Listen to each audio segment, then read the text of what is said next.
Welcome to the Astra Mind Career Institute. Hello, hi, good morning everyone. This is Anupam Aditya and today I'll be taking the fifth lecture of structure of atom. ठीक है, और आज के lecture में क्या सीखेंगे? Structure of atom का latest model, quantum mechanical model, ठीक है, उसके बारे में डिस्कशन होगा, ठीक है। लेकिन उससे पहले एकदम ये जो चैप्टर ऐसा है ना कि अगर आपको इसमें चीज़ें कनेक्ट नहीं हुई तो बहुत दिक्कत होता है, बहुत कंफ्यूजन होता है, ठीक है। तो इससे पिछले वाले लेक्चर में हम लोग बोर मॉडल कंप्लीट कर चुके हैं, ठीक है। बोर मॉडल क्या है, उसका एप्लीकेशन क्या है, लिमिटेशंस भी मैंने कवर करा दिया था, ठीक है। लेकिन यहाँ पे फिर मैं लिमिटेशन डिस्कस करूंगा, ठीक है, क्योंकि जब भी अगला मॉडल पढ़ना है तो पिछले मॉडल की क्या लिमिटेशंस थी, उनका क्या ड्रॉबैक था, ये समझना बहुत जरूरी है। तभी समझ में आएगा कि अच्छा ये कमी है, इस कमी पे कुछ काम हुआ होगा और फिर फाइनली एक नया मॉडल आया होगा, ठीक है। तो बोर मॉडल में क्या क्या कमी थी जरा गौर फरमाएंगे, ठीक है। बोर मॉडल बहुत अच्छा था, नो डाउट, उसके है ना बहुत सारे एप्लीकेशन हम लोगों ने देखा, रेडियस ऑफ ऑर्बिट निकाल लिया, वेलोसिटी निकाल लिया, एनर्जी निकाल लिया, सब निकाल लिया, ठीक है, बहुत अच्छा मॉडल। बोर मॉडल में दिक्कत ये था ना, हालांकि आप जो latest structure of model, latest structure of atom देखेंगे तो उसमें जैसा कि बोर मॉडल ने बताया कि इलेक्ट्रॉन एक फिक्स्ड ऑर्बिट में मूव करते हैं, ठीक है। इलेक्ट्रॉन का स्पेस उन्होंने फिक्स कर दिया कि ये ऑर्बिट है, इसी में इलेक्ट्रॉन पाया जाएगा बोर मॉडल के अकॉर्डिंग, ठीक है, कि ये रहा ऑर्बिट न्यूक्लियस के चारों ओर फिक्स्ड ऑर्बिट है और इलेक्ट्रॉन इसी में होता है, ठीक है, जो कि बिल्कुल सही बात है। लेकिन उस ऑर्बिट में कहां पे होगा, है ना, और फाइन डिटेल्स के बारे में नहीं बता पाए, ठीक है। इलेक्ट्रॉन्स एक जगह नहीं होता है ना, एक प्रोबेबिलिटी क्लाउड्स होती हैं इलेक्ट्रॉन की पोजीशन की। आप हकीकत में अगर आप है ना सोचें देखेंगे, ठीक है, तो इलेक्ट्रॉन का एक प्रोबेबिलिटी क्लाउड होता है। ये नहीं कि आपको जैसे ये रहा ऑर्बिट, उसमें फिर है ना जैसे ये सेल्स हुए उसमें फिर ऑर्बिटल्स होंगे। ऑर्बिटल्स क्या होते हैं? Probability clouds where probability of finding an electron is maximum, ठीक है। वो जगह जहां पे इलेक्ट्रॉन के पाने की संभावना मैक्सिमम है, और ये ऑलमोस्ट 90 to 95% होता है, 100 भी नहीं होता। 90 to 95% चांसेस हैं कि यहाँ पे इलेक्ट्रॉन मिल जाएंगे। दीज आर कॉल्ड ऑर्बिटल्स, आगे और डिटेल में आएगा ये सब, ठीक है। वहां पे इलेक्ट्रॉन पाए जाते हैं, पाए क्या जाते हैं, उनके पाए जाने की चांसेस है 90 to 95%, ठीक है।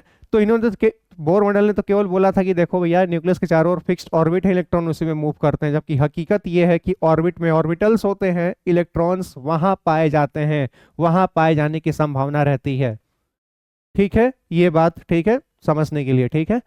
दूसरा ड्रॉबैक, मतलब सीधा सा बोले कि बोर मॉडल फाइन स्ट्रक्चर और डिटेल्ड स्ट्रक्चर नहीं बता पाया, ठीक है, पहला ड्रॉबैक। दूसरा, बोर का मॉडल केवल सिंगल इलेक्ट्रॉन स्पीसीज के लिए वैलिड था, मल्टी इलेक्ट्रॉन स्पीसीज के लिए वैलिड हुआ ही नहीं, ठीक है। इस मेन ड्रॉबैक है ना, अगर मैं खुल है ना और अच्छे से अगर समझा जाए तो बोर मॉडल तक हम लोग इलेक्ट्रॉन को केवल और केवल एज अ पार्टिकल ट्रीट कर रहे थे। ध्यान से सुनेंगे मेरी बात। बोर मॉडल तक, बोर साहब के मॉडल तक इलेक्ट्रॉन केवल और केवल पार्टिकल ट्रीट हो रहा था, electron as particle, electron as particle, ठीक है। बोर मॉडल तक है ना, बोर मॉडल के हिसाब से इलेक्ट्रॉन एक पार्टिकल था, ठीक है। बोर मॉडल तक आप पढ़ेंगे तो इलेक्ट्रॉन को एक टीनी पार्टिकल के रूप में ही कंसीडर किया गया है, और उसी के बेस पे सारे ऑब्जर्वेशन, सारे कैलकुलेशंस, सारे पोस्टुलेट्स बनाए गए हैं, ठीक है। लेकिन इलेक्ट्रॉन को केवल एज ए पार्टिकल देख करके हम एग्जैक्ट स्ट्रक्चर ऑफ एटम नहीं डिफाइन कर पा रहे थे। आप सुनिएगा ध्यान से, मेरी एक एक बात सुनिएगा, ठीक है। इलेक्ट्रॉन को केवल एज ए पार्टिकल कंसीडर करके आप एग्जैक्ट स्ट्रक्चर ऑफ एटम नहीं बना पा रहे थे साइंटिस्ट। आगे और रिसर्च हुआ और एक्सपेरिमेंट्स हुए, केवल इलेक्ट्रॉन को एज ए पार्टिकल ट्रीट करते हुए हम सारे के सारे, मतलब है ना, कंप्लीट स्ट्रक्चर ऑफ एटम, एकदम exact structure of atom define ही नहीं हो पा रहा था, ठीक है। तो 1924 में डी ब्रोगली साहब आए। कौन आया? डी ब्रोगली साहब। कब? 1924 में। इससे पहले मैं आपको एक बात बता दूं, 1924 से पहले लाइट का डुअल नेचर प्रूफ हो चुका था, ठीक है। 1801 में डबल स्लिट एक्सपेरिमेंट से वेव नेचर प्रूफ हो गया था, और जब आइंस्टीन साहब आए तो उन्होंने उसका पार्टिकल नेचर प्रूफ कर दिया लाइट का। ठीक है, यंग्स डबल स्लिट एक्सपेरिमेंट हुआ, उससे लाइट का वेव नेचर प्रूफ हो गया। ठीक है, ये सब पढ़ना है लाइट में डिटेल में। ठीक है, फिर आइंस्टीन साहब आए, उन्होंने उसका पार्टिकल नेचर प्रूफ कर दिया, फोटो इलेक्ट्रिक इफेक्ट वगैरह ये सब बता करके। ठीक है, तो लाइट का डुअल नेचर होता है ये पता लग गया था साइंटिस्ट लोगों को। तो डी ब्रोगली साहब ने सोचा, ठीक है, अब है ना, कि देखो इलेक्ट्रॉन एक पॉसिबल क्लाउड्स में प्रेजेंट है। ठीक है, एक ये तो हल्का हल्का मतलब नेचर वेव जैसा लग रहा है कि एक पार्टिकुलर एक है ना, एक प्रॉपर एकदम एक स्पेस होगा उसमें कहीं प्रेजेंट होगा। ठीक है, तो डी ब्रोगली साहब ने बोला कि देखो यार, इलेक्ट्रॉन को भी मान लेते हैं डुअल नेचर, मानते हैं पहले। ठीक है, इन्होंने बोला कि है ना, पहले सोचा होगा माइंड में कि इलेक्ट्रॉन को भी मान लो डुअल नेचर। इलेक्ट्रॉन को वेव मान लिया इन्होंने, डी ब्रोगली साहब ने इलेक्ट्रॉन को वेव माना। ठीक है, और बोला कि देखो भैया इलेक्ट्रॉन आज से वेव है, मतलब आज से क्या, आज के पार्टिकल नेचर भी और वेव नेचर भी। इनका सीधा सा डी ब्रोगली हाइपोथेसिस ये था कि जितने भी माइक्रोस्कोपिक पार्टिकल्स हैं, इन्होंने सीधे बोला कि if light can behave like, है ना, if light can behave both as a particle and as a wave, then each and every microscopic particles, ठीक है, must behave as a wave। ठीक है, उन्होंने बोला कि हर एक माइक्रोस्कोपिक पार्टिकल वेव की तरह बिहेव करते हैं, और इनका ये हाइपोथेसिस है। ठीक है, और जैसे ही हमने इलेक्ट्रॉन को वेव ट्रीट किया ना, जैसे ही वेव ट्रीट किया, एग्जैक्ट स्ट्रक्चर ऑफ एटम पता चल गया। ठीक है, एकदम सेटिस्फाई हो गया कि एक चीज ठीक है, बड़े बड़े केमिकल बॉन्डिंग स्ट्रक्चर वगैरह, shape of orbitals, atomic structure वगैरह सब एकदम लाइन से एक्सप्लेन हो गए सारे के सारे। ठीक है, तो डी ब्रोगली साहब का इतना बड़ा योगदान है। इन्होंने बोला, सीधी सी बात है, देखो यार, इलेक्ट्रॉन को पार्टिकल मान रहे थे तो एक्सप्लेन नहीं हो पा रहा था अभी तक अच्छे से, वेव भी मानो। ठीक है, उसके बाद देखो, अब जैसे ही वेव माना तो इलेक्ट्रॉन्स कहाँ पाए जाते हैं, इलेक्ट्रॉन्स का मोशन कैसे गवर्न होगा, स्क्रोडिंजर साहब आ गए, उन्होंने अपना वेव इक्वेशन दे दिया इसके लिए कि ये रहा इक्वेशन, इसमें वैल्यू पुट करो निकालो। ठीक है, हालांकि वो थोड़ा सा हायर क्लासेस में जाने पे ही, है ना, अच्छे से डिटेल में पढ़ना है, यहाँ पे बस थोड़ा सा आइडिया लेना है। ठीक है, नीट के लिए तो वो भी इंपॉर्टेंट नहीं है। ठीक है, स्क्रोडिंजर वेव इक्वेशन बस पता होना चाहिए कि हाँ ऐसा कुछ स्क्रोडिंजर वेव इक्वेशन होता है, तो लास्ट में मैंने रखा है स्लाइड, वो भी हम लोग डिस्कस करेंगे। ठीक है, तो डी ब्रोगली साहब का इसमें हाइपोथेसिस हम लोग पढ़ेंगे एकदम अच्छे से। ठीक है, क्यों पढ़ेंगे समझ में आ गया, क्योंकि हम केवल इलेक्ट्रॉन को एज ए पार्टिकल कंसीडर करके एक्सप्लेन नहीं कर पा रहे थे एग्जैक्ट स्ट्रक्चर ऑफ एटम। ठीक है, इसको वेव मानना पड़ा, और वेव कौन बता दिया कि डी ब्रोगली साहब ने 1924 में बताया कि देखो भैया इलेक्ट्रॉन वेव की तरफ फंक्शन करता है। ठीक है, ये पढ़ेंगे। दूसरी बात, एक और कॉमन सेंस की बात है, आप खुद सोचिए, अगर आप मूव कर रहे हैं, ठीक है, आप मूव कर रहे हो, तो आपका, है ना, ये किसी भी वेव का, ठीक है, एक ही टाइम पे एक ही साथ वेलोसिटी, मोमेंटम और पोजीशन बताना पॉसिबल ही नहीं है। कैसे, आप वो सब छोड़ दो, सीधे कॉमन सेंस सोचो। ठीक है, अगर मैं आपसे कोई चीज मूव कर रही है, ठीक है, मूव कर रही है तो पोजीशन कंटिन्यूअसली चेंज हो रहा है। कोई चीज अगर मूव कर रही है तो पोजीशन कंटिन्यूअसली चेंज हो रहा है, कॉमन सेंस की बात है। अब मूव कर रही है, वेलोसिटी है, तो मोमेंटम तो आप मेजर कर सकते हैं, लेकिन उसी समय आप पोजीशन नहीं बता पाएंगे, because the body is in motion and its position is continuously changing. So at the same time you can not determine the exact momentum and exact position of a particle. आप same time पे एक ही साथ momentum और position नहीं पता कर पाएंगे, और इसी बात को हाइजेनबर्ग ने बताया। उनका एक प्रिंसिपल है हाइजेनबर्ग अनसर्टेनिटी प्रिंसिपल, वो भी हम लोग डिस्कस करेंगे। ठीक है, हम लोग कोशिश कर रहे थे कि जो इलेक्ट्रॉन है ना, स्ट्रक्चर ऑफ एटम में हम लोग कोशिश कर रहे थे कि इसका मोमेंटम भी पता चल जाए, पोजीशन भी पता चल जाए, साथ साथ पता चल जाए। उन्होंने बोला नहीं पता कर सकते, ऐसा नेचर अलाउ ही नहीं करता। अब कॉमन सेंस से भी सोचो ना, अभी मैंने बताया ना कि कोई चीज अगर मूव कर रही है तो पोजीशन कंटिन्यूअसली चेंज हो रहा है, आप उसका उस समय मोमेंटम निकाल सकते हो, एग्जैक्ट पोजीशन नहीं बता पाओगे क्योंकि its position is continuously changing. Common sense की बात है। ठीक है, तो यही बात हाइजेनबर्ग ने भी आके कहा कि देखो भैया, दोनों एक साथ एक्यूरेटली निकाल पाना तो बहुत मुश्किल है, एरर आएगा। ठीक है, वही चीज हम लोग पढ़ेंगे। तो बस इस लेक्चर में केवल दो चीज, डी ब्रोगली का हाइपोथेसिस, ठीक है, इन्होंने जो भी बोला था डी ब्रोगली कॉन्सेप्ट सीधे बोले तो, ठीक है। और फिर हाइजेनबर्ग की अनसर्टेनिटी प्रिंसिपल, ये क्या कहती है, ठीक है। और उसके बाद क्वांटम मैकेनिकल मॉडल क्या हुआ, ठीक है, क्वांटम मैकेनिक्स का थोड़ा बहुत आइडिया। और फिर अगले लेक्चर में क्वांटम नंबर सीधे हम लोग आएंगे, ठीक है, वो सब एसपीडीएफ वो सब जो जो होता है ना ऑर्बिटल्स के बारे में, प्रॉपर इलेक्ट्रॉनिक कॉन्फ़िगरेशन सब पढ़ाऊंगा इसी चैप्टर में, ठीक है। तो चलिए अब स्टार्ट करते हैं अपना लेक्चर। ये तो था बेसिक आइडिया, ठीक है, कि हम इस चैप्टर में इस लेक्चर में क्या पढ़ने वाले हैं और क्यों पढ़ने वाले हैं, ठीक है। आवाज जा रही है, दिख रहा है, बहुत अच्छी बात है, देखेंगे और सुनेंगे ध्यान से, ठीक है। चलिए स्टार्ट करें। Reasons for the failure of the Bohr model, ये एनसीईआरटी का ही पैराग्राफ उठा लिया मैंने, ठीक है। जो लोग एनसीईआरटी पढ़ते होंगे उन्हें देख के लग रहा होगा, ठीक है, या फिर टेक्स्ट साइज से भी पता चल जाता है कि एनसीईआरटी है, ठीक है। Reasons for the failure of the Bohr model, reason क्या क्या है पहले ये देख लीजिए। One can now understand the reasons for the failure of the Bohr model, हाँ ठीक है, आप समझ सकते हैं। In Bohr model electron is regarded as charged particle moving in well defined circular orbits about the nucleus, ठीक है। Bohr model में ना इलेक्ट्रॉन को एक चार्ज्ड पार्टिकल की तरह ट्रीट किया गया, पार्टिकल की तरह ट्रीट किया गया जो कि एक फिक्स्ड सर्कुलर ऑर्बिट में मूव करता है, बिल्कुल सही बात है। The wave character of the electron is not considered in the Bohr model, बहुत इंपॉर्टेंट लाइन है ये, the wave character of the electron is not considered in the Bohr model, ठीक है। यही एक ड्रॉबैक है, पहला ड्रॉबैक, कि आपने उसका वेव नेचर कंसीडर ही नहीं किया इलेक्ट्रॉन का, ठीक है, दिख रहा है ना, हाँ। Further, an orbit is a clearly defined path, and this path can completely be defined only if both the position and the velocity of the electron are known exactly at the same time. दूसरी बात, ये जो बोल रहे थे कि fixed orbit में move कर रहा है, वो फिक्स्ड पाथ तभी पता चल सकता है जब आपको एक साथ पोजीशन भी पता हो और मोमेंटम भी पता हो।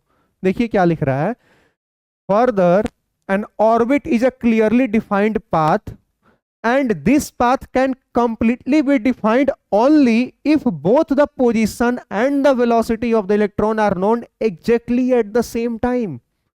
अगर ये आपको दोनों साथ में पता है तभी आप किसी का फिक्स्ड पाथ बता पाओगे।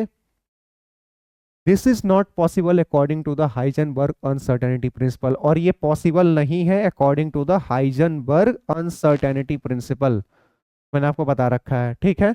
Bore model of the hydrogen atom therefore not only ignores dual behaviour of matter but also contradicts the Heisenberg certainty principle. Bohr model का दो ड्रॉबैक, पहला वो वेव नेचर को कंसीडर ही नहीं किया, दूसरा हाइजेनबर्ग अनसर्टेनिटी प्रिंसिपल को कंट्राडिक्ट कर रहा था, ठीक है। तो ये सारी बातें, ठीक है। तो अभी तक तो केवल लाइट का डुअल नेचर हम लोगों को पता था, अब डुअल नेचर ऑफ मैटर, हर एक मैटर का डुअल नेचर होता है, ये बात बिल्कुल सही है। माइक्रोस्कोपिक पार्टिकल्स का वेव नेचर हमें अच्छे से समझ में आता है क्योंकि उस पे उसका काफी अच्छा इफेक्ट दिखता है, ठीक है। मैक्रोस्कोपिक लेवल पे है ना बहुत फर्क नहीं पड़ता, होता जरूर है लेकिन है ना रियल लाइफ में बहुत फर्क पड़ता नहीं है। तो माइक्रोस्कोपिक पे हम लोग वेव नेचर को नेग्लिजिबल मान लेते हैं, ठीक है, कोई फर्क नहीं पड़ता। बट माइक्रोस्कोपिक पार्टिकल्स पे बहुत फर्क पड़ता है, उससे बहुत फर्क पड़ जाता है, ठीक है। तो हम कंसीडर करेंगे इलेक्ट्रॉन को एज अ वेव भी, ठीक है। चलिए आगे बढ़ें, यहां तक क्लैरिटी है, होनी भी चाहिए। Limitations of the Bohr's model, ठीक है, ये सब तो पता ही है। Bohr's model of the hydrogen atom was no doubt and improvement over Rutherford model, ठीक है। बोर मॉडल तो सही बात है, रदरफोर्ड के मॉडल से तो इंप्रूवमेंट था ही, बिल्कुल सही बात है। As it could account for the stability and the line spectra of the hydrogen atom, like है ना, और हाइड्रोजन लाइक आयंस, लाइक जो भी सिंगल इलेक्ट्रॉन स्पीसीज है उसके लिए मॉडल वैलिड है, बिल्कुल सही बात है, ठीक है। लेकिन it fails to account for the finer details, ठीक है, और फाइन स्ट्रक्चर नहीं बता पाया, ठीक है। This model was unable to explain the spectrum of atoms other than hydrogen, hydrogen को छोड़ करके बाकी एलिमेंट्स के स्पेक्ट्रम को एक्सप्लेन नहीं कर पाया। For example helium atom which possesses only 2 electrons नहीं कर पाया। Further Bohr's theory was also unable to explain the splitting of spectral lines in the presence of magnetic effect, जिसको जीमन इफेक्ट मैग्नेटिक फील्ड जिसको जीमन effect बोलते हैं, और electric field जिसको Stark effect बोलते हैं। याद रखने का तरीका, इलेक्ट्रिक में शॉक लगता है ना, इलेक्ट्रिक से झटका शॉक लगता है, तो इलेक्ट्रिक फील्ड में एस से शॉक तो एस से स्टार्क इफेक्ट। ये याद करने का तरीका है। इलेक्ट्रिक में इलेक्ट्रिसिटी से झटका लगता है, शॉक लगता है, तो इलेक्ट्रिक फील्ड में एस से शॉक, एस से स्टार्क इफेक्ट, और मैग्नेटिक फील्ड में जीमन इफेक्ट। ठीक है, इसको एक्सप्लेन नहीं कर पाया था बोर मॉडल। ठीक है, it could not explain the ability of atoms to form molecules by chemical bond. सही बात है। अब जब आप इलेक्ट्रॉन ही अच्छे से नहीं बता पाए कहाँ पे है, तो इलेक्ट्रॉन का ही तो लेन देन होता है ना केमिकल बॉन्ड फॉर्मेशन में, केमिकल बॉन्डिंग वगैरह में इलेक्ट्रॉन ही आता है जाता है। ठीक है, तो जब यही नहीं पता कि इलेक्ट्रॉन एग्जैक्टली कहाँ पे है, कितना एनर्जी देंगे, कितना एनर्जी गेन होगा, तो आप केमिकल बॉन्डिंग कहाँ से एक्सप्लेन कर पाओगे? सीधी सी बात है। तो केमिकल बॉन्डिंग भी ये एक्सप्लेन नहीं कर पाया था। ठीक है, छोटी मोटी बात है। In other words, taking into account the points mentioned above, one needs a better theory which can explain the salient features of the structure of complex atoms. ठीक है, इसलिए हमें एक और बेटर थ्योरी की आवश्यकता पड़ गई कि ठीक है देखो यार, बोर की जो थ्योरी है, बोर का जो मॉडल है वो सही है, लेकिन है ना हर चीज एक्सप्लेन नहीं कर पा रहा, इसमें भी कुछ लिमिटेशंस हैं। तो उस लिमिटेशंस को दूर करने के लिए काम किया गया। ठीक है, डी ब्रोगली ने अपना हाइपोथेसिस दिया, हाइजेनबर्ग ने अपना प्रिंसिपल दिया, उसके बाद आता है क्वांटम मैकेनिकल मॉडल, एकदम बन के फ्रेश तैयार। ठीक है, चलिए तो क्वांटम मैकेनिकल मॉडल की तरफ बढ़ते हैं हम लोग। ठीक है, दिख रहा है, आवाज जा रही है, देखेंगे ध्यान से। ठीक है, एक एक बात सुनिएगा। ठीक है, एक्सप्लेन मैं हर चीज करूंगा। ठीक है, कहीं भी कोई भी डाउट हो कमेंट सेक्शन में लिख के बता सकते हैं। ठीक है, चलिए खैर, क्वांटम मैकेनिकल मॉडल।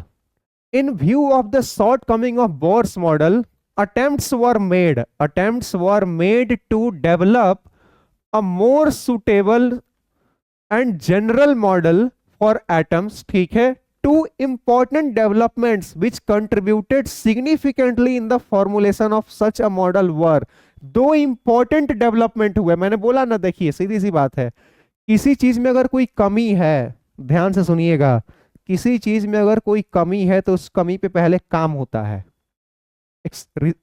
रिसर्च होते हैं, एक्सपेरिमेंट्स होते हैं, उसके बाद कोई नया रिजल्ट आता है।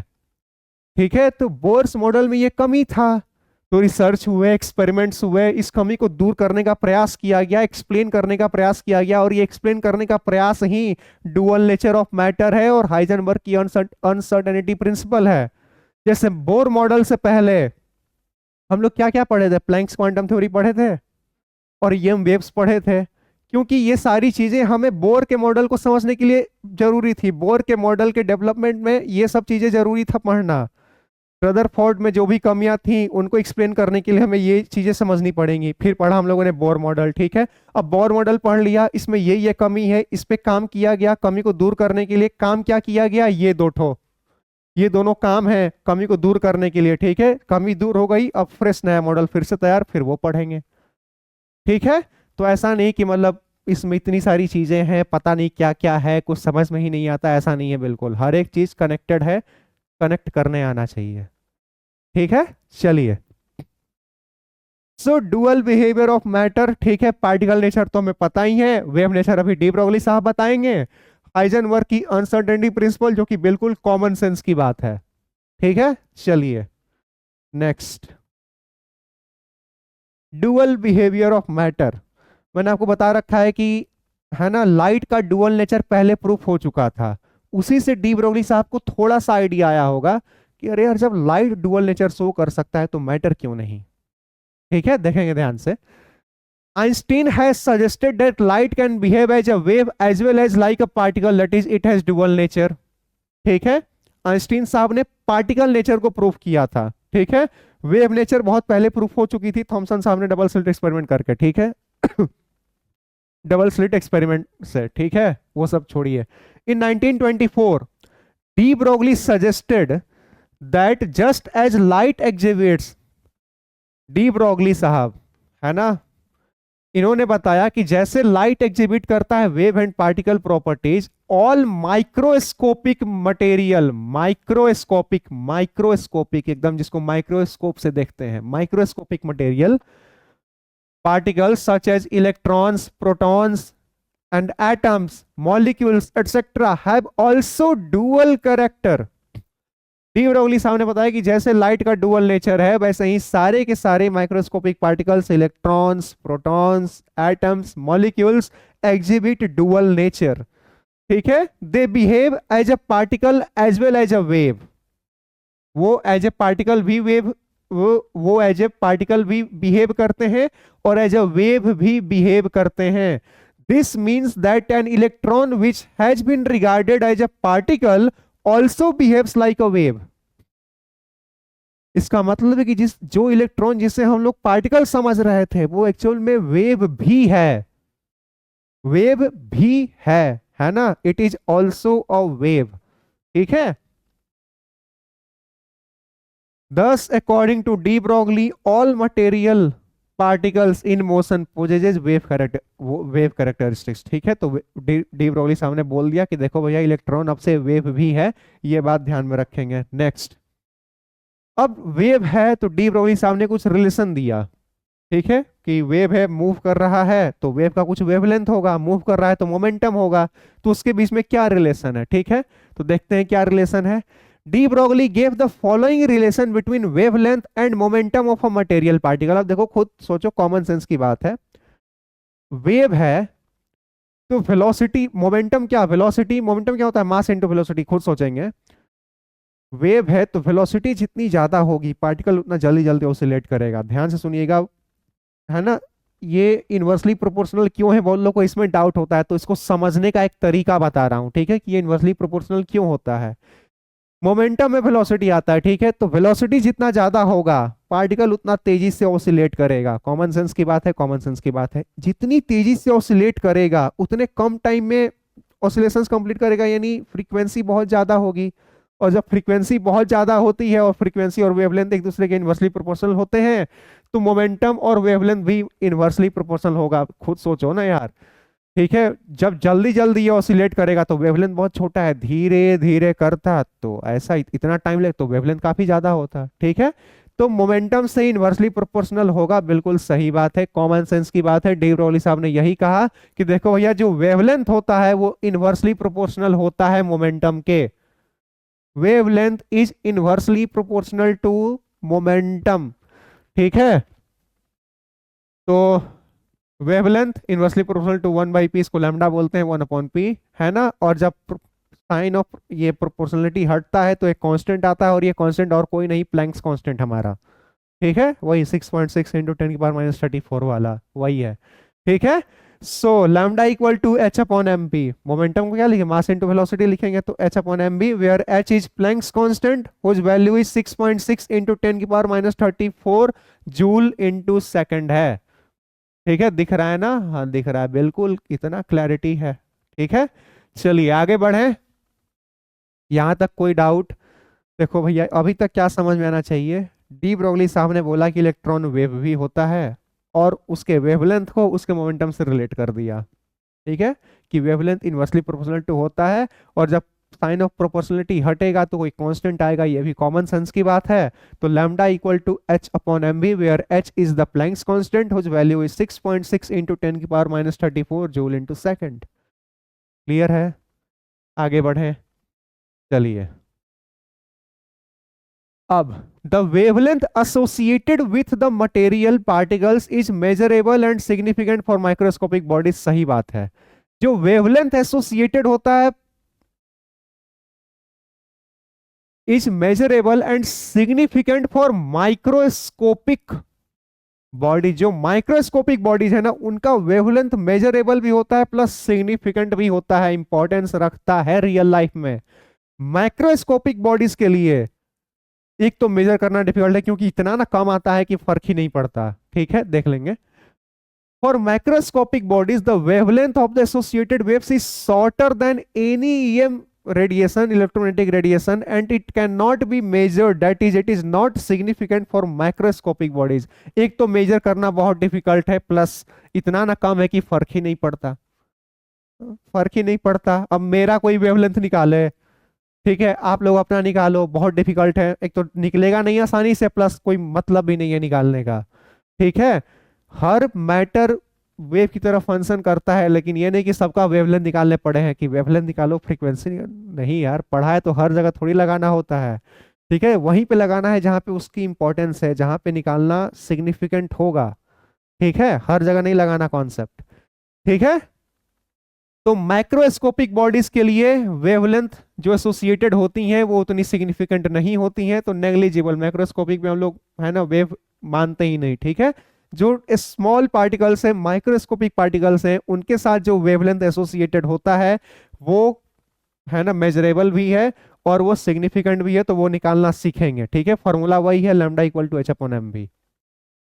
Next, relationship between wavelength and kinetic energy. हाँ बिल्कुल सही बात है। अब एम भी जैसे ही आया तो काइनेटिक एनर्जी के साथ रिलेशन नहीं हो तो फिर क्या ही मतलब है एम भी होने का।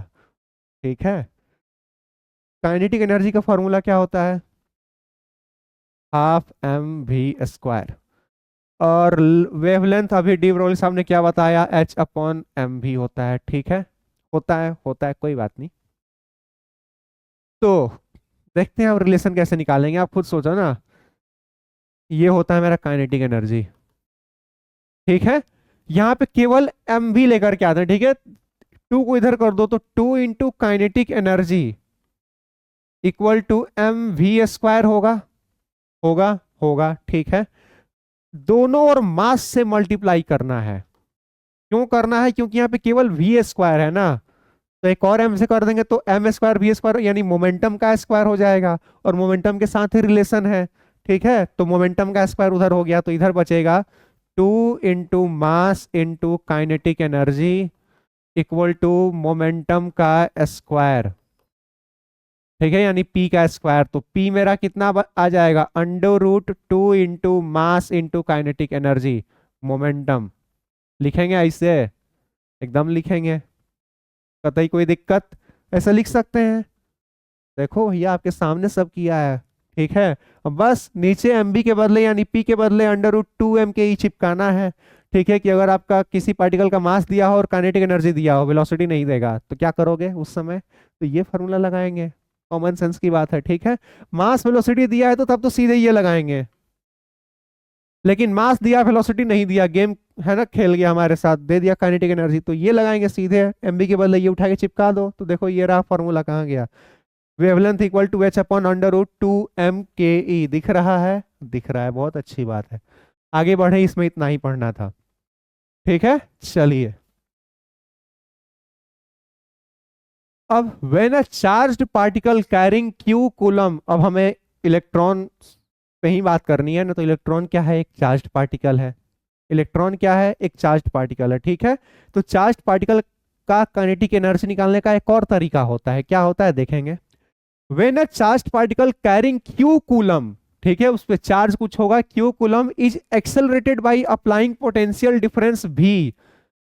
कोई किसी भी चार्ज पार्टिकल पे जिस पे चार्ज कितना भी क्यू कूलम है, कुछ भी है, ठीक है, उसको जब किसी V voltage V potential difference में एक्सेलरेट कराएंगे तो उसका काइनेटिक एनर्जी का फॉर्मूला होता है क्यू इंटू वी, और ये जूल में होता है, चार्ज इंटू पोटेंशियल डिफरेंस। ठीक है, तो हमारा जो फॉर्मूला होता था lambda equal to H upon under root 2 m k e, यानी काइनेटिक एनर्जी है वो। ठीक है, तो काइनेटिक एनर्जी हमारा यहाँ पे क्या हो गया? क्यू भी, तो 2 एम क्यू भी लिखेंगे, किसी को कोई शक नहीं होना चाहिए।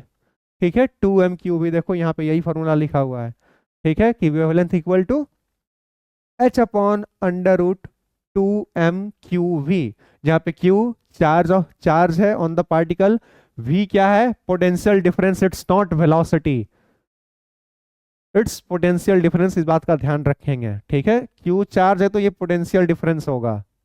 ठीक है, ये नहीं कि वेलोसिटी है ना। क्वेश्चन में जानबूझ के वेलोसिटी भी देगा, वही चिपका देने क्वेश्चन यहाँ सॉल्व करते समय हो जाएगा गलत। ठीक है, तो यहाँ पे भी मेरा पोटेंशियल डिफरेंस है, इस बात का ध्यान रखेंगे। ठीक है, वहां पे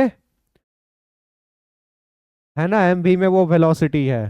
ठीक है, छोटी मोटी बातें हैं, है ना, आप लोग गलती करें ये उम्मीद नहीं रख सकते ना, 11th-12th में है। ठीक है, चलिए और इलेक्ट्रॉन है ना, स्पेसिफिकली इलेक्ट्रॉन के लिए सॉल्व कर देते हैं, वैल्यू कितना आता है। ठीक है, देखेंगे वेवलेंथ कितना h upon under root 2m³ भी होगा, ठीक है। h का वैल्यू हमें पता है 6.6 इंटू 10 की पावर -34 दिख रहा है, हाँ दिख रहा है, चलो।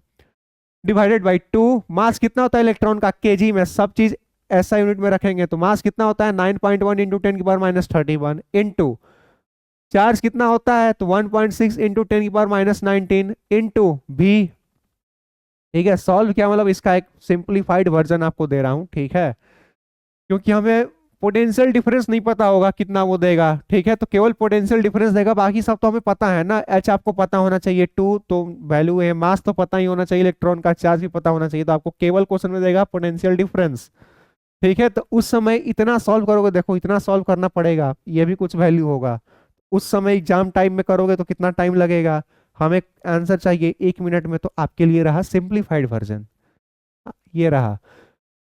Wavelength equal to under root, इन सब को सॉल्व करके ना, इन सब को सॉल्व करके अंडर रूट में 150 अपॉन वी आता है, वी यहाँ पे पोटेंशियल डिफरेंस है, बार बार बोल रहा हूँ, ठीक है। एंगस्ट्रॉम में ये वैल्यू आती है, एंगस्ट्रॉम मतलब 10 की पावर -10 मीटर, ठीक है।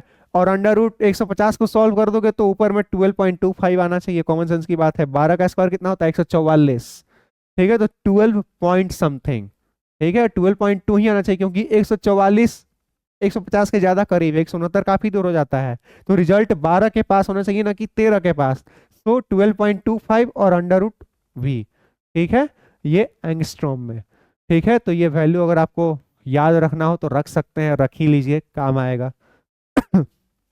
ठीक है, आगे बढ़े, अब इन पे कुछ क्वेश्चंस होंगे, ठीक है, क्वेश्चंस ही है ना, हाँ चलो, ये है 2 सवाल आपके सामने स्क्रीन पे, ठीक है। वीडियो को पॉज कर लीजिए और क्वेश्चन को अभी के अभी सॉल्व करेंगे। बहुत आसान से सवाल है यार, बस सीधे फॉर्मूला लगाना है, ठीक है। कर लिया, मैं कराऊं, चलिए। What is the de Broglie wavelength of an electron when placed under potential difference of 1.5 volt, देखा केवल पोटेंशियल डिफरेंस दिया, तो फॉर्मूला क्या होता है, lambda equal to under root 150 upon potential difference 1.5, तो ये तो 100 आ रहा है ना, तो अंडर रूट 100 यानी 10 एंगस्ट्रॉम, ठीक है, 10 एंगस्ट्रॉम आएगा, ठीक है। इसी को मीटर में लिखें तो 10 की पावर -10 मीटर, ठीक है। What will be the de Broglie wavelength of a 2 kg ball which travels with the velocity 10 metre per second, हाँ मास दिया है, वेलोसिटी दिया है, तो वेवलेंथ कैसे निकलता है, वेवलेंथ निकलता है h अपॉन mv से, h का वैल्यू 6.6 इंटू 10 की पावर -34 डिवाइडेड बाई मास कितना है 2, वेलोसिटी कितना है 10, तो 10 दूनी 2 से इसको काट दो, तो ये आएगा 3.3, तो 3.3 इंटू 10 की पावर -34 है, तो 10 की पावर -35, देख रहे हो -35, क्या ही वजूद है इसका, -35, सारे ऐसा यूनिट में ना, केजी मीटर पर सेकेंड, और हाँ तो मीटर, 10 की पावर -35 मीटर, ये 2 kg का बॉल है सिर्फ, इसका वेवलेंथ इतना कम है, क्या ही वजूद है इसका, इसलिए मैक्रोस्कोपिक बॉडी के लिए हम लोग कंसिडर नहीं करते, ठीक है। अपना निकालोगे, सोचो 50 60 70 किलो के होंगे हम लोग, ठीक है, तो इतना होगा, ठीक है। यहाँ तक क्लियर है, डी ब्रोगली का कॉन्सेप्ट बिल्कुल अच्छे से क्लियर होना चाहिए। इन्होंने क्या बोला, इलेक्ट्रॉन को वेव मान लो, इन्होंने ये बोला है ना, केवल वेव ही नहीं मानना है, dual nature of the matter according to de Broglie, ठीक है। यहाँ तक क्लियर है, होना भी चाहिए। आगे बढ़े हम लोग, चलिए देखेंगे ध्यान से आगे। हाइजेनबर्ग अनसर्टेनिटी प्रिंसिपल, इनका बात एकदम कॉमन सेंस पे बेस्ड है। मैंने आपको अभी बताया था कि कोई भी पार्टिकल अगर मूव कर रहा है, ठीक है, तो उसका एक ही साथ एक ही टाइम पे आप एग्जैक्ट पोजीशन और एग्जैक्ट मेजरमेंट ऑफ मोमेंटम नहीं कर सकते, क्योंकि अगर आप मोमेंटम निकाल पा रहे हो, इसका मतलब है कि बॉडी मोशन में है, और बॉडी मोशन में है इसका मतलब है कि पोजीशन कंटिन्यूअसली चेंज हो रहा है, और जब पोजीशन कंटिन्यूअसली चेंज हो रहा है तो आप एग्जैक्ट पोजीशन कैसे बता सकते हैं, कॉमन सेंस, ठीक है। चलिए अब समझने का ये सबसे आसान तरीका था, ठीक है, बहुत लोग बहुत चीज समझाते हैं, ठीक है, ये सबसे आसान तरीका है हाइजेनबर्ग अनसर्टेनिटी प्रिंसिपल को समझने का, ठीक है। नेक्स्ट, हालांकि ये वेव से रिलेटेड ही है, ठीक है, वेव से रिलेटेड करके बहुत लोग समझाते हैं, मैंने आसान भाषा में समझाने की कोशिश की है, ठीक है। चलिए, the principal states that one can not कर ही नहीं सकते, ये नहीं कि करते नहीं हैं, कर ही नहीं सकते, अंतर है दोनों में, ठीक है। वो I think Sam Bahadur sir की मूवी आई थी ना एक, तो उनमें जो है ना एक्टर है वो पीएम उनसे पूछती हैं कि मतलब इरादा क्या है, सॉरी वो बोलते हैं कि तुम ऐसा कर नहीं सकते, ठीक है, तो ये सर बोलते हैं कि कर नहीं सकता या करूंगा नहीं, काबिलियत और नियत का फर्क है, ठीक है। तो वही वाली बात है कि कर नहीं सकते आप, ठीक है, क्योंकि होता ही नहीं, आप कर ही नहीं सकते, ठीक है। तो one can not depict the exact position and momentum of any electron inside the atom, ठीक है। आप exact position and momentum of any electron inside the atom आप एक साथ फाइंड नहीं कर सकते, साइमल्टेनियसली, अलग अलग कर सकते हो, अलग अलग टाइम पे कर सकते हो, एक ही साथ नहीं कर पाओगे। That is, it is impossible to determine simultaneously the exact position and exact momentum or velocity of an electron. Momentum नहीं पता कर पा रहे, यानी वेलोसिटी पता नहीं कर पा रहे, मास तो पता ही है, तो ये भी कॉमन सेंस की बात है, ठीक है। मोमेंटम नहीं पता कर पा रहे साथ में, यानी वेलोसिटी पता नहीं कर पा रहे साथ में। Mathematically it can be given as delta x dot delta p should be greater than और equal to H upon 4 pi. ये वैल्यू आप याद रख लो, इसी में भलाई है। इसका प्रॉपर फॉर्मुलेशन डेरिवेशन पे जाऊंगा तो फिर दिक्कत हो जाएगा, ठीक है, फॉरियर एनालिसिस पता नहीं क्या क्या लगता है, ठीक है। उससे ये आता है कि जो इस डेल्टा एक्स और डेल्टा पी का मतलब है कि एरर इन पोजीशन, ठीक है, कि जो भी पोजीशन में एरर आ सकता है और मोमेंटम में जो एरर आ सकता है उसकी मिनिमम वैल्यू एच अपॉन 4 पाई होगी, मिनिमम वैल्यू एच अपॉन 4 पाई होगी, या फिर उससे ज्यादा ही आता है ये, ठीक है। अनसर्टेनिटी इन पोजीशन, या फिर आप एरर भी कह सकते हैं, यूनिट्स एंड डायमेंशन हम लोग ने पढ़ ही लिया है, एरर मेजरमेंट पढ़ ही लिया है, ठीक है, तो आप एरर भी कह सकते हैं, इसी को अनसर्टेनिटी बोला जाता है यहाँ पे, ठीक है। Uncertainty in position and uncertainty in momentum, इन दोनों का प्रोडक्ट ऑलवेज बड़ा होगा या इक्वल टू होगा, इन स्पेसिफिक केस अक्सर बड़ा ही होता है एच अपॉन 4 पाई से। एच हमारा प्लैंक्स कांस्टेंट है, ठीक है।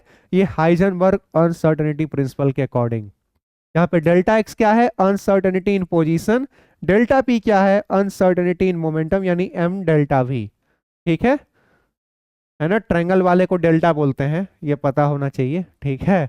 हाँ, इसको भी डेल्टा बोलते हैं, स्मॉल डी, दोनों डेल्टा ही है, तो ये स्मॉल चेंज के लिए, ये बिग चेंज के लिए, ठीक है। डिफरेंशिएशन में सिखाया था ये सब। आगे बढ़े, यहां तक क्लैरिटी है, होनी भी चाहिए। चलिए, ठीक है, जस्ट अ मिनट। हाँ जी, चलिए, हम लोग अनसर्टेनिटी इन पोजीशन कर रहे थे। Uncertainty in position means error in the position, ठीक है, मैंने बता ही दिया है, यूनिट्स एंड डायमेंशन पढ़ के आ रहे हैं हम लोग, ठीक है। जिन्हें डाउट है उसमें वो मेरा लेक्चर देख लीजिए भैया, units and dimension by Anupam Aditya search करेंगे, आपको यूट्यूब पे वीडियो मिल जाएगा, ठीक है, एकदम बेसिक आसान भाषा में। चलिए, तो delta x dot m delta v always greater than होता है या इक्वल टू होगा in some case h upon 4 pi से, बिल्कुल सही बात है, यहाँ तक क्लियर है, होना भी चाहिए। अब इसी का कुछ मॉडिफिकेशन है, ठीक है, दिख रहा है ना, हाँ दिख रहा है, चलिए देखेंगे। ये एच है केवल भैया, ठीक है, इट्स एच, ठीक है ना, 4 मत समझ लेना उसको, ये केवल एच है। डेल्टा एक्स डॉट डेल्टा भी, ठीक है, ग्रेटर देन एच अपॉन 4 पाई एम।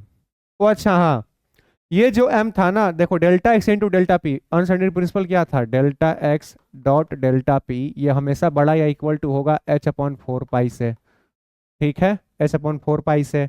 डेल्टा पी को लिख सकते हैं m डॉट डेल्टा भी, इस m को उठा के इधर ले आए तो नीचे में आ जाएगा एच अपॉन 4 पाई एम, ठीक है। अब देखेंगे ध्यान से, h हमें पता है, 4 भी हमें पता है न्यूमेरिकल वैल्यू है, पाई की भी वैल्यू हमें पता है, तो h/4 पाई अगर क्वेश्चंस में आ गया हमें इसका यूज करने के लिए, तो h/4 पाई का सीधे वैल्यू याद रखेंगे 0.52 इंटू 10⁻⁻34। नहीं भी याद हो तो निकालना कोई बहुत बड़ी बात नहीं है। कैसे निकालना, देखिए h का वैल्यू क्या होता है 6.6 इंटू 10⁻⁻34 होता है डिवाइडेड बाई 4 पाई है। पाई का वैल्यू क्या होता है 3.12, इसको 4 से मल्टीप्लाई कीजिएगा तो 4×3 = 12 के आसपास ये चला जाएगा 12, है ना। और ये 6.6 से नीचे 12 है तो ऑलमोस्ट ये आधा है, तो 0.5 आपको दिख ही रहा होगा, इंटू 10⁻⁻34 दिख ही रहा होगा, यही वहां पे दिखाया भी गया है। ठीक है, तो याद ना भी हो कोई फर्क नहीं पड़ता है, कैलकुलेशंस बहुत ईजी है। ठीक है, तो delta x dot delta we equal two upon h/4 pi m भी लिख सकते हैं, ये हेल्प करता है न्यूमेरिकल्स में। ठीक है, चलिए आगे बढ़ते हैं। Significance of uncertainty principle. Uncertainty principle का सिग्निफिकेंस क्या है, ठीक है, वो समझ लेते हैं। ठीक है, मेन चीज समझ में आ ही गया है हम लोगों को, ठीक है, लेकिन खैर एनसीईआरटी की कुछ लाइंस हैं और इंपॉर्टेंट है कॉन्सेप्ट बिल्डिंग के लिए, इसलिए मैं डिस्कस कर रहा हूं। One of the important implications of the Heisenberg uncertainty principle is that it rules out the, आवाज जा रही है ना, it rules out the existence of definite paths or trajectories of electrons and other similar particles। ये rule out कर दिया कि definite path तो होता ही नहीं है, और सच में नहीं होता। ठीक है, कि इलेक्ट्रॉन एक फिक्स्ड ऑर्बिट, एक फिक्स्ड एरिया है और उसके अंदर ऑर्बिटल्स हैं, उसमें प्रोबेबिलिटी है यहाँ यहाँ पाए जाने की, उसको प्रोबेबिलिटी क्लाउड्स बोलते हैं, उसको ऑर्बिटल्स बोलते हैं, वहां इलेक्ट्रॉन पाया जा सकता है। यह है हकीकत। ठीक है, it rules out the existence of definite paths or trajectories of electrons and other similar particles। The trajectory of an object is determined by its location। trajectory आप उसके locations यानी positions and velocity at various moments, अलग अलग जगह पे, यहाँ पे momentum find कर लिया, वहां पे पोजीशन फाइंड कर लिया, वैसे करके आप एक ट्राजेक्ट्री डिटरमाइन कर सकते हैं। If we know where a body is, अगर आपको पता है कि बॉडी कहां पे है at a particular instant, and if we also know its velocity and the forces acting on it at that instant, we can tell where the body would be sometimes later. ठीक है, तो हमें अगर पता चल जाए कि अभी बॉडी कहाँ पे है, उसका मोमेंटम पता चल जाए, तो हम बता सकते हैं कि बॉडी अगले कुछ टाइम के बाद कहाँ होगी। We therefore conclude that the position of an object and its velocity fix its trajectory। ठीक है, और हम इसलिए कह सकते हैं कि जो वेलोसिटी है, पोजीशन है, हमें ट्रैजेक्टरी बनाने में हेल्प करता है। बिल्कुल सही बात है। ठीक है, दोनों अलग अलग टाइम पे कैलकुलेट करके।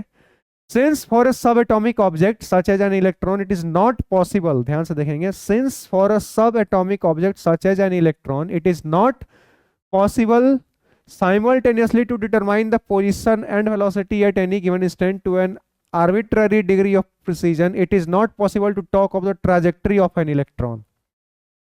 सब एटॉमिक पार्टिकल के लिए ये बता पाना मुश्किल है। ठीक है, सब एटॉमिक पार्टिकल के लिए ये बता पाना मुश्किल है, अगर पता चल जाए तब तो हम ट्रैजेक्टरी बता ही देंगे। ठीक है, लेकिन पता ही नहीं चलता इलेक्ट्रॉन के लिए। ठीक है, इसलिए नेक्स्ट जो हाईलाइटेड पॉइंट्स हैं, the effect of Heisenberg uncertainty principal is significant only for motion of microscopic objects and is negligible for that of macroscopic object. जो हाइजेनबर्ग का जो इफेक्ट है ना अनसर्टेनिटी का, ये सिग्निफिकेंट होता है only for the motion of microscopic objects and is negligible for that of macroscopic objects. Macroscopic object के लिए नेग्लिजिबल है, उसमें क्या एरर सब पता चलता है, ट्रेजेक्टरी और सब बता देते हैं। ठीक है, यूनिफॉर्म सर्कुलर मोशन कोई बॉडी मूव कर रही होती है, उसका एकदम हमें पास पता होता है कि हाँ भाई अभी यहाँ पे तो अभी यहाँ पे होगा, but for the sub atomic particle it is not possible. ठीक है, like electron it is not possible, और यही है हमारा हाइजेनबर्ग का uncertainty principle. It therefore means that the precise statements of the position and momentum of electrons have to be replaced by the statements of probability। आप precise नहीं बता सकते, है ना, कुछ अंदाजा लगा सकते हैं ना, संभावना व्यक्त कर सकते हैं। You can tell the probability only, you cannot be precise while talking about the electron and its trajectory। ठीक है, probability that the electron has at a given position and momentum। ठीक है, इलेक्ट्रॉन के पास एट अ पर्टिकुलर टाइम क्या position होगा, क्या momentum होगा, उसका एक संभावना दिया जा सकता है, बहुत प्रिसाइज नहीं बता सकते क्योंकि वो एक माइक्रोस्कोपिक पार्टिकल है। This is what happens in the quantum mechanics model of atom, और यही है हमारा quantum mechanical model of atom. ठीक है, उसमें बेसिकली हम लोग इलेक्ट्रॉन को वेव कंसिडर करके चलते हैं, ठीक है, dual nature of matter consider करके चलते हैं, ठीक है, और वहां पे हम लोग इलेक्ट्रॉन का एक ही साथ एक ही टाइम पे मोमेंटम और पोजीशन नहीं बता पाते, बता भी नहीं सकते। ये लिमिटेशन ऑफ नेचर है, हमारी लिमिटेशन नहीं है, नेचर ही अलाउ नहीं करता। ठीक है, नेचर के लॉ के अगेंस्ट है, कैसे बता दोगे भैया? ठीक है, चलिए, what will be the uncertainty. ठीक है, सवाल है, वीडियो को पॉज कीजिए और क्वेश्चन को अभी के अभी सॉल्व करके दिखाएंगे। ठीक है, जल्दी कर लिया, मैं कराऊं? चलिए देखेंगे ध्यान से। What will be the uncertainty in velocity if uncertainty in position is 1 angstrom and mass of electron is इतना? ठीक तो है, तो होता क्या है, delta x into m delta v should be greater than और equal to h upon 4 pi. होता है, ठीक है। तो delta x dot m dot delta v है ना, तो डेल्टा चेंज इन पोजीशन कितना है, 1 एंगस्ट्रॉम यानी 10 की power minus 10 metre, into mass कितना है, 9 इंटू 10 की पावर माइनस 31। ठीक है, डेल्टा भी यही तो निकालना है, uncertainty in the velocity, delta v ही तो निकालना है, should be greater than equal to 6.6 into 10 की power minus 34 divided by 4 into pi की वैल्यू कितनी, 3.12, यानी इसको सीधे अगर मैं सॉल्व करूं तो ये 0.52 इंटू 10 की पावर माइनस 34 दिख रहा होगा आपको, 4 3 12 0.52। ठीक है तो डेल्टा भी शुड बी ग्रेटर देन और इक्वल टू 0.52 है ना, इक्वल टू क्या हो तो दे ही दिए हैं, 0.52 इंटू 10 की पावर माइनस 34 डिवाइडेड बाई, इन सबको इधर ले आओ। ठीक है, तो 9 इंटू 10 की पावर माइनस 31 है, माइनस 10 है तो माइनस 41 हो गया बेसिकली, तो 10 की पावर माइनस 41 ये ऊपर जाएगा, तो ये आएगा बेसिकली, इसको 0.52 ही रहने देते हैं, 0.52 अपॉन 9 इंटू, ये ऊपर जाएगा तो 34 7 10 की पावर 7। ठीक है, 100 इसको दे दो तो ये 52 हो जाएगा। ठीक है, तो 52 अपॉन 9 इंटू 10 की पावर 5। ठीक है, तो ये कितना, 9 छके 54, तो 5.9 के आसपास, 5.9 इंटू 10 की पावर 5। ठीक है, this will be the uncertainty, और यू कैन से वेलोसिटी है, डेल्टा भी है, तो हाँ तो मीटर पर सेकंड होगा, सही बात है, मीटर पर सेकंड। ठीक है, चेंज इतना के आसपास 5.9। ठीक है, ऑलमोस्ट 6 है ना, 9 छके 9 9 5 45, तो आएगा 7 70 9 7, हाँ 5.7 5.7 5.7 इंटू 10 की पावर 5। ठीक है, यहां तक किसी को कोई शक नहीं होना चाहिए। ठीक है, आगे बढ़े, चलिए, ये रहा अगला सवाल, वीडियो को पॉज कर लीजिए और क्वेश्चन को अभी के अभी सॉल्व करेंगे। ठीक है, कर लिया, मैं कराऊं, देखेंगे ध्यान से क्या सवाल है। If uncertainty in position and uncertainty in momentum is equal then find uncertainty in velocity in terms of h pi and m। ये तो बहुत हल्का सवाल है, होमवर्क में कर लेना यार। ठीक है, होमवर्क दे दूं, है ना, होमवर्क बहुत, हाँ मैं नहीं देता, ठीक है, तो करके लाना इसको। ठीक है, h पाई और m के टर्म्स में बताना है। ठीक है, इसका आंसर मैं कमेंट में लिख के बता दूंगा। ठीक है, बहुत इजी सवाल है यार। ठीक है, आगे बढ़े ना। ठीक है, या बता ही दें, छोड़ो बता देते हैं। If uncertainty in position and uncertainty in momentum is equal, यानी uncertainty in position delta X, ठीक है, and uncertainty in momentum is equal, ये दोनों इक्वल हैं, यानी delta V delta P momentum है ना, हाँ तो डेल्टा पी दोनों बराबर हैं। Then find the uncertainty in velocity in terms of h pi and m। Delta P को क्या लिखूंगा, डेल्टा पी को लिखूंगा m डेल्टा v। ठीक है, इन दोनों का product delta x dot m delta v ये ग्रेटर देन इक्वल टू होता है क्या, h अपॉन 4 पाई। ठीक है, ये दोनों हैं बराबर। ठीक है, डेल्टा एक्स इक्वल टू है m डेल्टा वी के, और h पाई और m के टर्म्स में वैल्यू देना है ना, तो डेल्टा एक्स के बदले m डेल्टा वी ही लिख देते हैं। ठीक है, दोनों है ही बराबर m डेल्टा वी। ठीक है, तो यहाँ से हमारा डेल्टा वी क्या हो जाएगा, find uncertainty in velocity, delta v should be greater than equal to h upon 4 pi और m स्क्वायर को इधर कर दो और ये पूरा का पूरा अंडर रूट में कर दो, यही आएगा, क्योंकि ये डेल्टा भी 2 टाइम्स होगा ना यार, सीधी सी बात है। ठीक है, 4 पाई डेल्टा भी का ये आंसर, कि ये तो बहुत आसान था यार। ठीक है, अब इसी में यार कुछ लोग m बाहर कर देंगे, ये देखो 1/2m under root h upon pi. ठीक है, m बाहर और 4 के लिए 2 बाहर, खत्म, डेल्टा भी आ गया। ठीक है, इतना क्या इसमें लोड लेना था। आगे बढ़े, अब हो गया।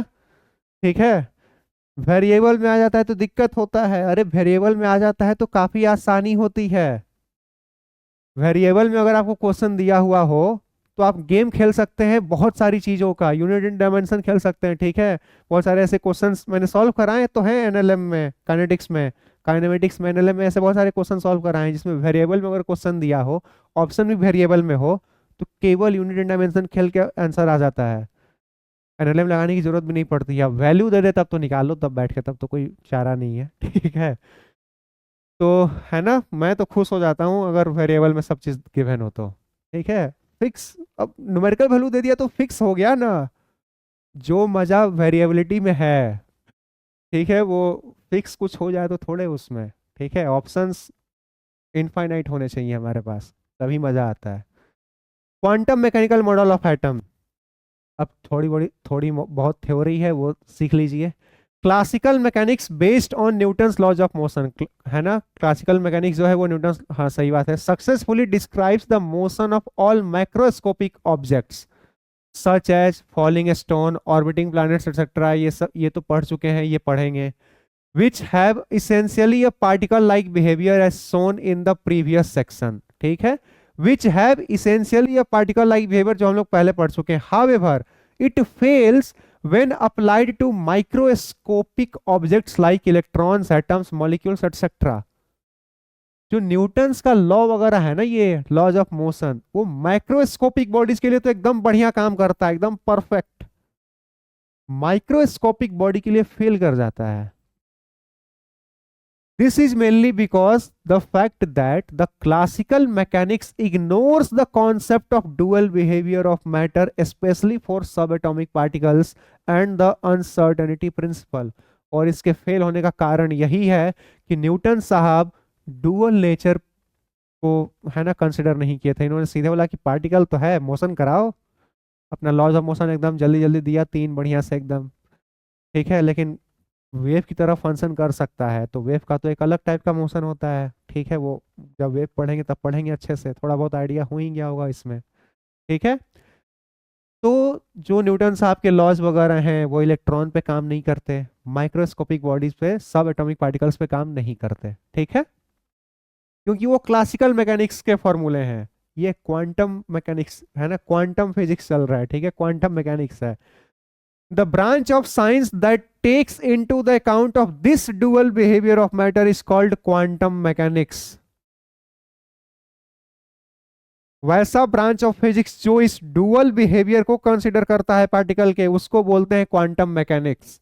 ठीक है, क्वांटम थ्योरी, और आजकल तो क्वांटम, है ना, काफी लेटेस्ट, है ना, फील्ड है ना, फिजिक्स का काफी अच्छे अच्छे रिसर्च हो रहा है क्वांटम इंटेंगलमेंट पे, है ना, नोबेल प्राइज वगैरह भी मिले हैं। ठीक है, इस साल नहीं, पिछले साल मिला था। Quantum mechanics is a theoretical science that deals with the study of the motions of the microscopic objects. ये microscopic objects के motion को deal करता है, that have both observable wave-like and particle-like characters. ठीक है, common sense की बातें हैं ये सब। When quantum mechanics is applied to macroscopic objects, ये भी जब क्वांटम मैकेनिक्स मैक्रोस्कोपिक लगता है, for which wave like properties are insignificant, the results are the same as those from the classical mechanics. Quantum mechanics की खास बात यह है ना कि जब आप इसको माइक्रोस्कोपिक बॉडी पे लगाओगे तो रिजल्ट सेम आते हैं एज इट इज जैसे क्लासिकल मैकेनिक्स में आते हैं, क्योंकि वेव को इग्नोर कर दो तो बचा केवल पार्टिकल, और केवल पार्टिकल तो क्लासिकल मैकेनिक्स भी बता रहा था। ठीक है।